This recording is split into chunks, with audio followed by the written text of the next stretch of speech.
Hello students, welcome back again. आज की class में हम करेंगे थर्ड चैप्टर के इंपॉर्टेंट क्वेश्चंस। और ये चैप्टर हमारे पास क्या है? Polar equation of conic. इसके इंपॉर्टेंट क्वेश्चंस हम देखते हैं। तो पहले सोल्यूशन हम करते हैं। सबसे ज़्यादा इंपॉर्टेंट क्वेश्चन इस चैप्टर का सबसे पहले मैं सॉल्व करवा रही हूँ आपको। मोस्ट इंपॉर्टेंट क्वेश्चन है। If any conic, prove that sum of the reciprocal of two perpendicular focal chords is constant। हमें क्या प्रूव करना है कि आपके पास दो फोकल कॉर्ड्स हैं। कैसे? परपेंडिकुलर फोकल कॉर्ड होना चाहिए और उनका अगर रेसिप्रोकल का सम करोगे तो वो क्या आना चाहिए? कांस्टेंट आना चाहिए। फोकल कॉर्ड माने अगर आपके पास कोई कॉनिक है, अगर मैं यहाँ पे लेकर चलती हूँ, कोई कॉनिक मैंने लिया, this is the focus of this conic, और ऐसी कोड जो फोकस से पास करती है फोकल कोड हम कहते हैं उसको। ठीक है, इसके परपेंडिकुलर एक और फोकल कोड आपके पास है। तो दो फोकल कोड्स आपके पास है, दोनों कैसी है? परपेंडिकुलर है आपस में ना, दोनों कॉर्ड्स आपस में 90 डिग्री एंगल बनाती हैं। तब आपको बताना है sum of the reciprocal of two these focal chords is constant. Okay, अब देखिए यहाँ पर इंपॉर्टेंट जो आपको पता होना चाहिए कॉन्सेप्ट, वेक्टोरियल एंगल। क्या होता है वेक्टोरियल एंगल? अगर हम बात करते हैं पोलर फॉर्म में, है ना, पोलर फॉर्म में अगर हम बात करते हैं तो ये हमारे पास क्या होता है? सेंटर। और अगर मैं यहाँ पे कोई पॉइंट लेकर चलती हूँ P of r theta, P of r theta माने ये जो एंगल है वो क्या है? थीटा, एंड OP मैग्नीट्यूड क्या है? R। तो इस थीटा एंगल को क्या बोलेंगे? Vectorial angle. अगर मैं यहाँ पे लेती हूँ, ये थीटा एंगल है, तो ये जो कॉर्ड इसको मैं ले लेती हूँ P डैश, ठीक है, और ये ले लेंगे Q डैश। तो जो PS हमारे पास जो कॉर्ड यहाँ पे जो लाइन है PS, ये x एक्सिस के साथ यानी इनिशियल लाइन के साथ थीटा एंगल बनाती है। सो SQ इसके साथ कितना एंगल बनाएगी? ये π/2 हो गया, π/2 प्लस थीटा। फिर हम चलते हैं SP डैश, ये इसके साथ कितना एंगल बनाएगी? इसको आपको मेजर करना है। तो यहाँ पे क्योंकि 90 डिग्री कट कर रहा है, ये मेरे पास क्या है? Pi plus theta. सो ये आ जाएगा पाई प्लस थीटा। और फिर हम देखेंगे कि ये इसके साथ कितना एंगल बनाती है। तो यहाँ से मतलब ये हुआ कि अगर दो आप फोकल कॉर्ड ले रहे हो तो इधर आपके पास जो SP, SQ, SP dash, SQ dash, इनके वेक्टोरियल एंगल्स आपको पता होने चाहिए और क्वेश्चन आपका सॉल्व हो जाएगा। क्यों? क्योंकि वेक्टोरियल एंगल हमें यहाँ पे चाहिए। कैसे? हम ले लेते हैं equation of conic. Let equation of conic is, क्या होती है पोलर फॉर्म में? L/R equals to 1 plus E cos theta. ठीक है, थीटा वेक्टोरियल एंगल होता है, R पोजीशन यहाँ पर मैग्नीट्यूड ऑफ दिस SP, ये R होता है ना, SQ, SP dash, SQ dash, right, ये क्या होता है? R होता है। अब यहाँ पर आपके पास इक्वेशन है कॉनिक की, and PSP dash, QSQ dash, these are two focal chords which are perpendicular to each other. Okay, लेकर चलते हैं। Let PSP dash and QSQ dash two focal chords which are perpendicular to each other. Perpendicular to each other. ठीक है, आपस में क्या है? 90 degree angle पर कट करती है। ओके, सो P डैश, यहाँ पे आप बता सकते हो अगर 90 डिग्री एंगल पर कट कर रही है, इसका मतलब P डैश और Q dash, these are two perpendicular focal chord. Q dash are two perpendicular focal chords. ठीक है, ये हम लेकर चले दो परपेंडिकुलर फोकल कॉर्ड। हम ले लेते हैं इधर कि इसका जो वेक्टोरियल एंगल है, वेक्टोरियल एंगल, ये जो वेक्टोरियल एंगल हमने लिया है ये हम ले लेते हैं अल्फा। ये यानी कि जो PSP कॉर्ड है ये इसके साथ एंगल कितना बना रही है, ये ले लेते हैं अल्फा। सिर्फ SP का लेकर चलेंगे, आगे के निकाल लेते हैं हम। ठीक है, सो लेट, या आप ऐसे लिख सकते हो, if alpha is vectorial angle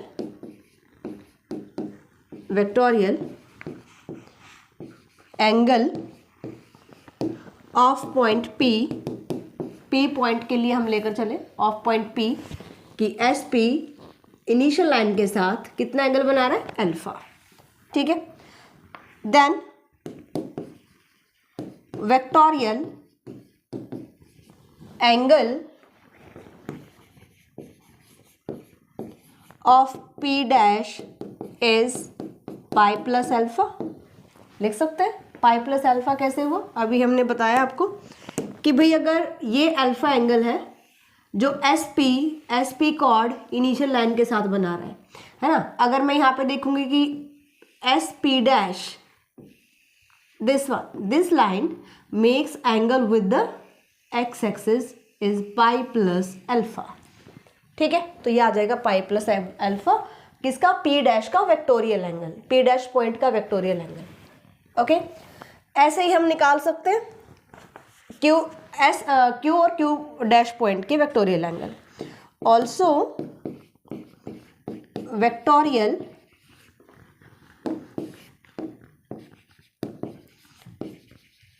angles of Q and Q dash are. Q का क्या यहाँ पे निकल के आया था कि क्यू जो इसका वेक्टोरियल एंगल निकालेंगे तो एस क्यू इसके साथ कितना एंगल बना रहा है, पाई बाय 2। एस पी और एस क्यू आपस में 90 डिग्री पर कट करते हैं, ये एंगल हो गया पाई बाय 2 और प्लस अल्फा, तो क्यू का आ गया पाई बाय 2 प्लस अल्फा, है ना, पाई बाय 2 प्लस अल्फा। और जब आप क्यू डैश का निकालोगे तो यहाँ पर क्यू डैश का अगर आप फाइंड आउट कर रहे हो तो क्यू डैश इसके साथ 90 डिग्री एंगल बना रहा है, सॉरी 180 में पाई बाय 2 प्लस अल्फा ऐड कर दो, है ना, तो ये आ जाएगा 3 pi by 2 plus alpha respectively.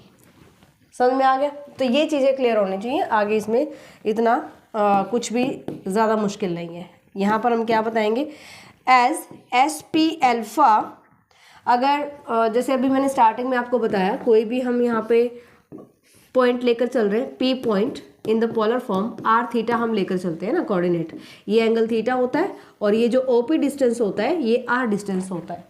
ठीक है, तो ये हम अगर मान लीजिए आर नहीं है हमारे पास, आर हमारे पास नहीं गिवन है, तो हम यहाँ पे क्या लेकर चलेंगे, ओपी। ये जो मैग्नीट्यूड होगा इसका ओपी, यानी कि डिस्टेंस को यहाँ पे डिनोट कर रहा है, तो इधर हम लेकर चलते हैं कि एस पी अल्फा इसका कोऑर्डिनेट क्या आएगा, इसका कोऑर्डिनेट आएगा S P with the angle alpha, इसका कोऑर्डिनेट क्या आएगा एस क्यू एंगल, ये कितना बना रहा था पाई बाय 2 प्लस अल्फा, इसका वेक्टोरियल एंगल।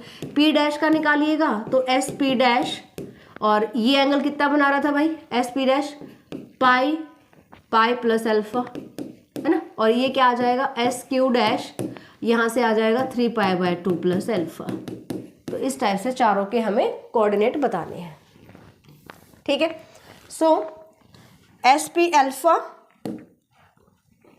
पी, अच्छा ये हमारे पास किसका कोऑर्डिनेट है, पी पॉइंट का, P of S P alpha, P dash का कोऑर्डिनेट क्या निकाला अभी हमने, पी डैश का कोऑर्डिनेट निकाला S P dash pi plus alpha, S P dash pi plus alpha lie on conic first conic पे लाई करते हैं, पी पॉइंट भी पी डैश पॉइंट भी, बात आई समझ में, क्योंकि ये पॉइंट कहाँ होते हैं, कॉनिक पर ही तो होते हैं। ये जो पॉइंट हम लेकर चले ये कहाँ है, इस कॉनिक पर ही तो है, पी और पी डैश पॉइंट, ऐसे ही क्यू और क्यू डैश पॉइंट भी कॉनिक पर लाई करते हैं। ओके, तो यहाँ से हम बताएंगे कि ये फर्स्ट कॉनिक पर अगर लाई करता है तो उसको सेटिस्फाई करेगा। यहाँ से आपके पास है तो आर की वैल्यू क्या हो जाएगी इधर, एस पी और एस पी डैश। ठीक है, थीटा क्या हो जाएगा जो आपके पास यहाँ पे गिवन है, इधर से आ जाएगा थीटा हमारे पास एक अल्फा, इसका आ जाएगा पाई प्लस अल्फा। तो हम यहाँ से लिख सकते हैं अगर इक्वेशन फर्स्ट को सेटिस्फाई करता है, एल डिवाइड बाय आर की वैल्यू आ गई एस पी, क्योंकि ये आर को डिनोट कर रहा है, और थीटा के प्लेस पर कर देंगे हम alpha, 1 plus E cos alpha. ठीक है, यहाँ से आप एस पी की वैल्यू निकाल सकते हो। ठीक है, एस पी की वैल्यू निकाल, रेसिप्रोकल कर दो, एल को इधर शिफ्ट कर देना, so L divide by 1 plus E cos alpha, ये हमारे पास एस पी की वैल्यू आ जाएगी। अब पी डैश पॉइंट भी कहाँ है, कॉनिक फर्स्ट पर है, and L divide by S P dash equals to 1 plus E cos of pi plus alpha, right. यहाँ से आप एस पी डैश की वैल्यू निकाल लो, एस पी डैश क्या आ जाएगा, L divide by 1 plus E cos of pi plus alpha, और पाई प्लस अल्फा क्या होता है, pi plus alpha third quadrant में जाएगा। ठीक है, और pi by 2, pi plus alpha third में cos negative, so L divide by 1 minus E cos alpha, pi पर नो चेंज। आगे बात समझ में? तो ये वैल्यूज मेरे पास आ गई एस पी और एस पी डैश की, दोनों को ऐड कर दो। इसको ले लो इक्वेशन नंबर सेकेंड, फर्स्ट ले चुके हैं, इसको ले लो इक्वेशन नंबर थर्ड। यहाँ से दोनों को ऐड करते हैं, so adding second and third, अगर ऐड करते हैं हम सेकेंड और थर्ड को, यहाँ से जो टर्म जो कैंसिल होती है कैंसिल कीजिए। सो अगर मैं ऐड कर रही हूँ S P plus S P dash, तो पूरी हमारे पास कोड क्या बन रही है, पी पी डैश बनेगी, है ना। राइट हैंड साइड इसको ऐड कर दो, L divide by 1 plus E cos alpha plus L divide by 1 minus E cos alpha, right. इसको आप सॉल्व कीजिए। अगर यहाँ से एलसीएम लेकर के सॉल्व करते हैं, सो ये दोनों एलसीएम हो जाएंगे, 1 plus E cos alpha 1 minus E cos alpha, LCM L minus E into L cos alpha, यहाँ से इसकी मल्टीप्लाई से करो, L plus L E cos alpha, okay. ये टर्म इससे cancel, so this equals to 2l divide by a plus B a minus B, it becomes a square minus B square cos square alpha, ठीक है। तो यहाँ से P P dash की value आ गई मेरे पास, P P dash is equals to 2l divide by 1 minus a square cos square alpha. इसी टाइप से हम क्यू क्यू डैश की वैल्यू निकाल लेंगे, ठीक है भाई। तो पी पी डैश मेरे पास वैल्यू दे रहा है यहाँ पे 2l डिवाइड बाय, इसको ले लीजिए इक्वेशन नंबर फोर्थ, ओके। अब हम चलते हैं क्यू और क्यू डैश के कोऑर्डिनेट्स, एज क्यू के कोऑर्डिनेट क्या आए थे, S Q pi by 2 plus alpha, ये कोऑर्डिनेट आया था।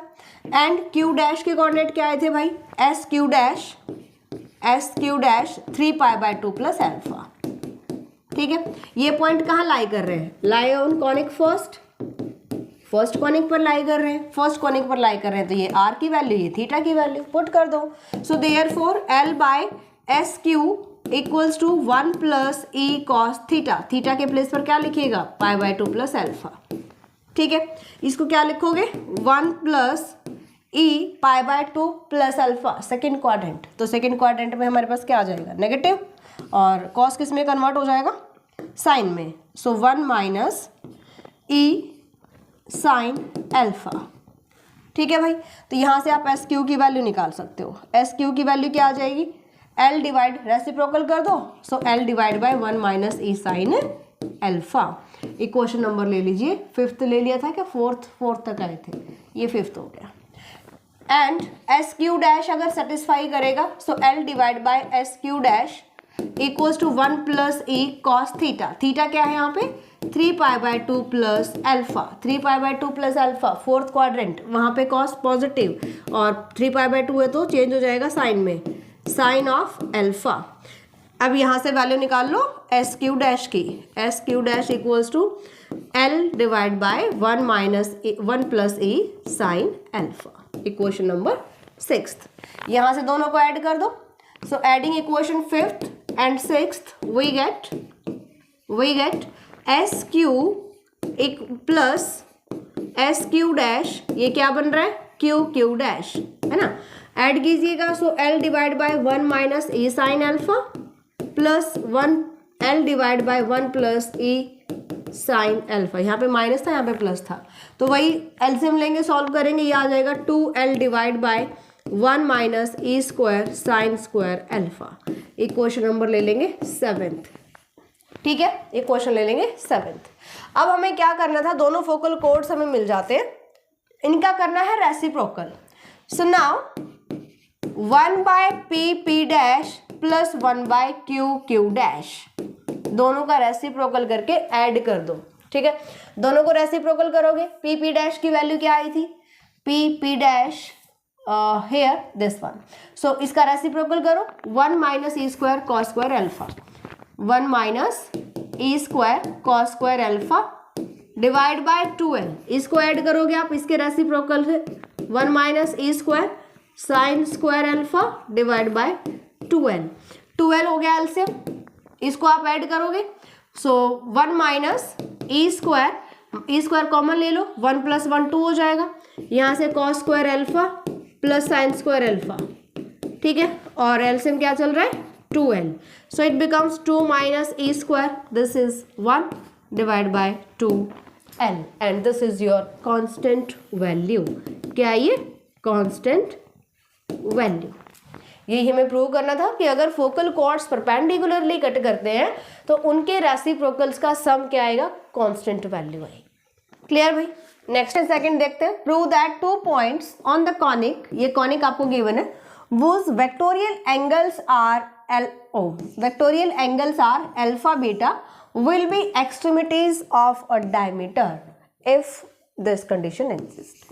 क्या कहता है कि एक आपको कॉनिक गिवन है, इसके डायमीटर के जो एक्सट्रीमिटीज हैं उनका वेक्टोरियल एंगल है अल्फा बीटा.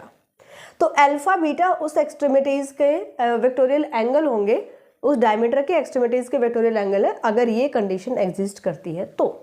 ठीक है, तो यहाँ पर हम लेकर चलेंगे भाई कि हमें कॉनिक की इक्वेशन गिवन है. So equation of conic is L by r 1 plus E cos theta. ठीक है, ये हमें इक्वेशन की कॉनिक की इक्वेशन गिवन है. राइट, हमें यहाँ पर डायमीटर लेना है. डायमीटर अगर आप लेकर चल रहे हो, जैसे कोई भी कॉनिक हमने लिया तो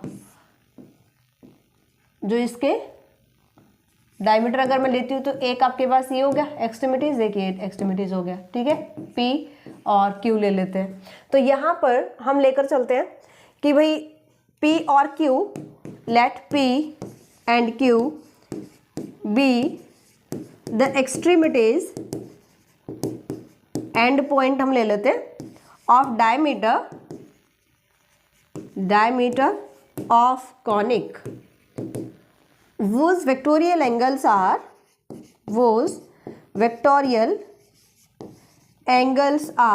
alpha and beta respectively. P का जो वेक्टोरियल एंगल होगा क्या होगा, अल्फा, यानी P इनिशियल लाइन के साथ अल्फा एंगल बना रहा है और Q इनिशियल लाइन के साथ बीटा एंगल बना रहा है. इसका मतलब इसका अगर मैं इसको S पॉइंट लेती हूँ तो इसके कोऑर्डिनेट हो जाएंगे SP अल्फा और इसके कोऑर्डिनेट हो जाएंगे SQ और ये एंगल बना रहा है बीटा.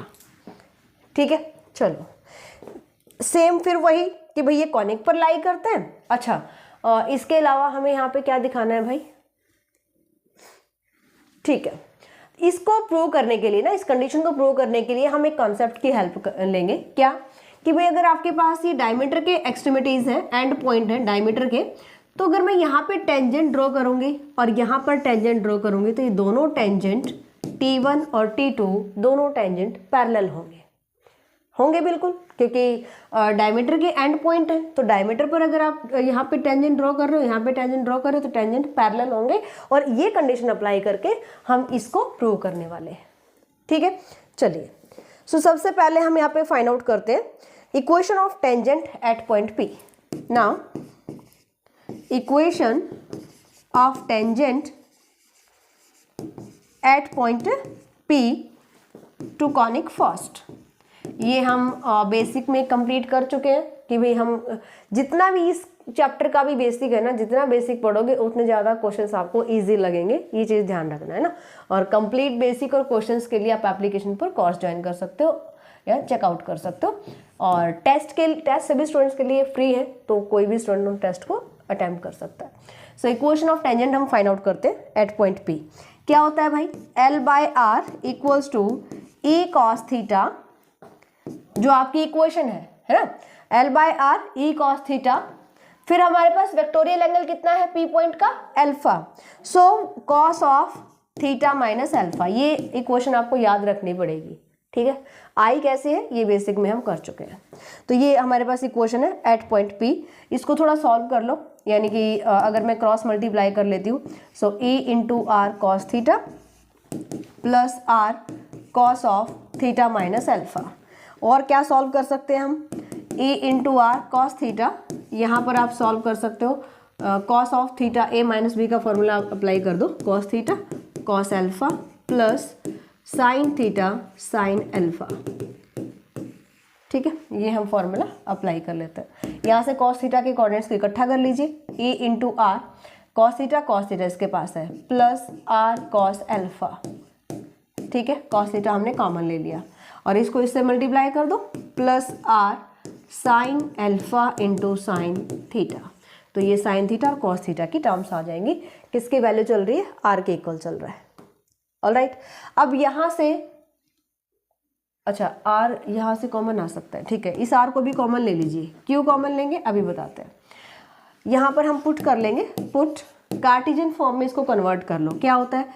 एक्स को लेते हैं r cos theta and y लेते हैं हम आर साइन थीटा, ठीक है। तो यहाँ पे लेकर चलो आप, इसमें पुट करते हैं। So therefore L equals to E plus cos alpha into x plus sine alpha into y, which is Cartesian equation, which is Cartesian equation of tangent. किसकी इक्वेशन चल रही है? Tangent at point P, tangent at point P। ये हमने tangent की equation Cartesian form में निकाल ली। अब कोई भी अगर दो लाइन पैरेलल होती है तो हमें उनके स्लॉप्स चाहिए होते हैं, क्योंकि स्लॉप्स में हमें कंडीशन उसकी पता होती है। तो हमें यहाँ पे बेसिकली स्लॉप निकालना है, इसलिए हमने पोलर फॉर्म को कार्टेशियन फॉर्म में कन्वर्ट कर लिया, ठीक है। यहाँ से आप स्लॉप निकालिए। So let m1 be slope, this equals to minus coefficient of x divide by coefficient of y। यही फॉर्मूला होता है स्लॉप फाइंड आउट करने का, ठीक है। तो यहाँ से आप फॉर्मूला में पुट कीजिए और यहाँ से आप स्लॉप निकालिए। सो ये आ जाएगा आपके पास, नेगेटिव है ये, माइनस कोफिशिएंट ऑफ x क्या है? e plus cos alpha divide by, ये m1 हम स्लॉप लेकर चले हैं टेंजेंट का। m1 is the slope of tangent at point P divide by sine alpha. ये आ जाएगा आपके पास m1 की वैल्यू। ऑलराइट, इसको ले लेते हैं क्वेश्चन नंबर सेकेंड। ओके, अब m2 जब आप निकालना है, m2 हमें चाहिए slope of tangent at point Q, और Q का जो वेक्टोरियल एंगल है वो था बीटा, है ना, गिवन था हमें। तो यहाँ पे आप सिमिलरली लिख सकते हो, पूरा सॉल्व करने की जरूरत नहीं है। हम यहाँ पे बता सकते हैं similarly if m2 is slope of tangent eight Q whose vectorial angle is beta, then we can write m2 क्या आ जाएगा? m2 is equals to minus E plus cos beta, जहाँ पे अल्फा है वहाँ पे बीटा कर दो, डिवाइड बाय साइन बीटा, ठीक है। m2 आ जाएगा। अब हमें पता है कि अगर स्लॉप्स आप निकाल रहे हो दो टेंजेंट्स के और टेंजेंट आपके पास कैसे पैरेलल है, तो यहाँ पे हमारे पास क्या होगा भाई? स्लॉप्स की कंडीशन अप्लाई कर देंगे कि दोनों का स्लॉप इक्वल होगा, ठीक है। सो line here, line PQ is diameter of conic, ये कॉनिक का डायमीटर है। अगर क्योंकि हमें ये बताना था कि अगर ये इसके वेक्टोरियल एंगल है तो वो कंडीशन को सेटिस्फाई करेगा, है ना। तो हम यहाँ पे लेकर चल रहे हैं कि जो लाइन है PQ, अगर वो डायमीटर है कॉनिक का, इफ डायमीटर कब होगा? जब इसके P और Q पॉइंट पर जो टेंजेंट है वो पैरेलल हो गए, है ना। If tangents at point P and Q these are parallel, ठीक है, and their slopes are equal. इनके स्लॉप्स कैसे हो जाएंगे? इक्वल होंगे। That is we can say that m1 equals to m2। So m1 की वैल्यू क्या आई थी?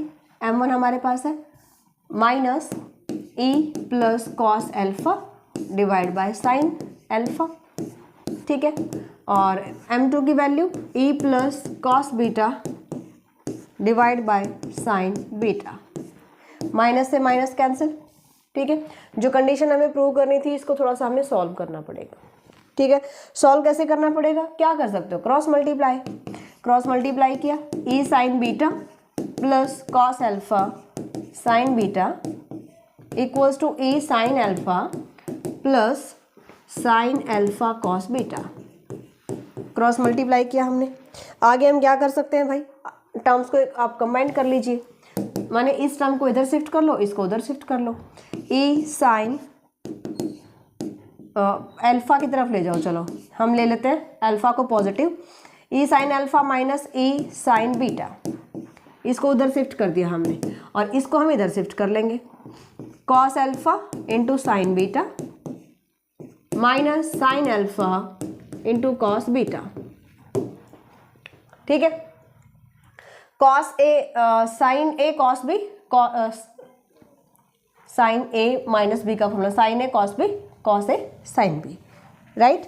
तो ये हमारे पास क्या बन रहा है, ये आ जाएगा E sine alpha minus, E हम कॉमन ले लेते हैं और ये आ जाएगा sine of beta minus alpha का formula, sine A cos B minus cos A sine B. यहाँ से अल्फा माइनस बीटा बना सकते हो आप, यहाँ से माइनस कॉमन ले लो, अगर मैं यहाँ से माइनस कॉमन लेती हूँ तो ये आ जाएगा माइनस अल्फा माइनस बीटा, इस माइनस को यहाँ शिफ्ट कर दो, so it becomes E sine beta minus sine alpha equals to sine of alpha minus beta. But हमें जो कंडीशन निकालनी है वो देख लेते हैं हम, हमें कंडीशन क्या चाहिए, 1 + ए 1 - ए, ओके, इस टाइप से चाहिए मुझे। तो मैं यहाँ से ई की वैल्यू निकाल लेती हूँ, sine of alpha minus beta divide by sine beta minus sine alpha. ठीक है, ये हमने ई की वैल्यू फाइंड आउट कर ली, ई डिवाइड बाय 1 लिख सकते हैं, यहाँ से आप कॉम्पोनेंडो डिवाइडेंडो अप्लाई कर सकते हो। थोड़ा सा और इसको सॉल्व कर लीजिए, यहाँ से मैं क्या अप्लाई कर सकती हूँ भाई, यहाँ से formula sine 2 theta, sine 2 theta क्या होता है, 2 sine theta by 2 into cos theta by 2, है ना। तो यहाँ पे अप्लाई करो 2 sine alpha minus beta by 2 into cos alpha minus beta by 2 divide by sine A minus sine B, ये क्या होता है, सी डी फॉर्मूला अप्लाई कर लेंगे हम, so minus 2 time cos of A plus B by 2, beta by 2 है ये, यानी कि A plus B by 2 into sine of A minus B by 2। C D formula हमने यहाँ पे अप्लाई किया, 2 से 2 कैंसिल कर दो, जो कैंसिल होता है उस टर्म को कैंसिल कर दीजिए, और कुछ कैंसिल हो रहा है, साइन ये कैंसिल हो रहा है, तो इधर से आ जाएगा E divide by 1 equals to cos of alpha minus beta by 2, angle different है, नेगेटिव है ये, cos of alpha plus beta by 2, बाहर माइनस चल रहा है, इस चीज़ का ध्यान रखना है। अब यहाँ पे आप अप्लाई कर सकते हो componendo and dividendo, applying componendo and dividendo. तो यहाँ क्या होता है भाई, एक बार आप इसमें ऐड कर लेते हो, न्यूमरेटर में denominator, divide by numerator minus denominator. Similarly यहाँ पे कीजिए cos of alpha minus beta by 2, add किया हमने पहले cos of alpha plus beta by 2 divide by cos of alpha minus beta by 2 minus cos of alpha minus beta by 2, अच्छा plus, sorry this one, बाहर minus चल रहा है, यहाँ पे आप सी डी फॉर्मूला अप्लाई करो और फिर इसको सॉल्व करोगे तो आपके पास आ जाएगी required condition on right hand side. ठीक है भाई, तो यहाँ से हमें सी डी फॉर्मूलाज अप्लाई करने, जो टर्म कैंसिल होती है कैंसिल करो, साइन बाय कॉस यानी टेंजेंट में बन जाएगा इधर, और लेफ्ट हैंड साइड हमारे पास यही चल रही थी।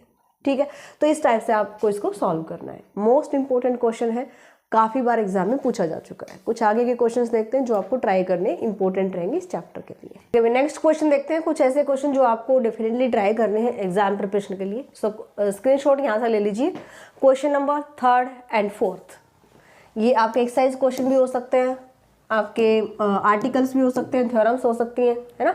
सो कंप्लीट बेसिक भी इंपॉर्टेंट है। आगे चलते हैं 5th 6 सॉलिड ज्योमेट्री नेम से मैंने आपको पहले ही बताया था। सॉलिड ज्योमेट्री नेम से अगर आप टेलीग्राम पर सर्च करोगे तो सारे चैप्टर्स की पीडीएफ आपको मिल जाएगी। ठीक है, सॉलिड ज्योमेट्री। एनालिटिक ज्योमेट्री से स्टार्ट करोगे अगर सर्च करना, एनालिटिक ज्योमेट्री अगर टाइप करोगे तो आपको अनसोल्ड पीडीएफ पहले मिलेंगी। सॉलिड ज्योमेट्री नेम से आपको सॉल्व्ड मिल जाएंगे एक्सरसाइज के। सो 5th 6th क्वेश्चन। आगे चलते हैं 7th 8th 9th और 10th। यहाँ तक आप स्क्रीनशॉट 7th 8th, हाँ जी, यहाँ तक आप स्क्रीनशॉट लीजिए 10th क्वेश्चन तक। ठीक है, और इसके बाद हमारे पास आता है last 10th 11th 12th question. तो टोटल हमारे पास है 12th क्वेश्चन। बिल्कुल एक बार कॉन्सेप्ट अगर समझ में आ जाता है तो क्वेश्चन बहुत इजी होते हैं। मैं आपको बार बार कहती हूँ, सॉलिड ज्योमेट्री जैसे डायनेमिक बच्चों को टफ लगता है, आप आगे पढ़ोगे उस बुक को, वैसे ही सॉलिड ज्योमेट्री भी टफ लगता है, बट इसके कॉन्सेप्ट समझना बहुत ज़रूरी है, बहुत ईजी हो जाता है। अच्छे से तैयार करो, मिलते नेक्स्ट क्लास में, और नेक्स्ट क्लास में हम स्फीयर के इंपॉर्टेंट क्वेश्चन डिस्कस करेंगे। सो बाय, टेक केयर।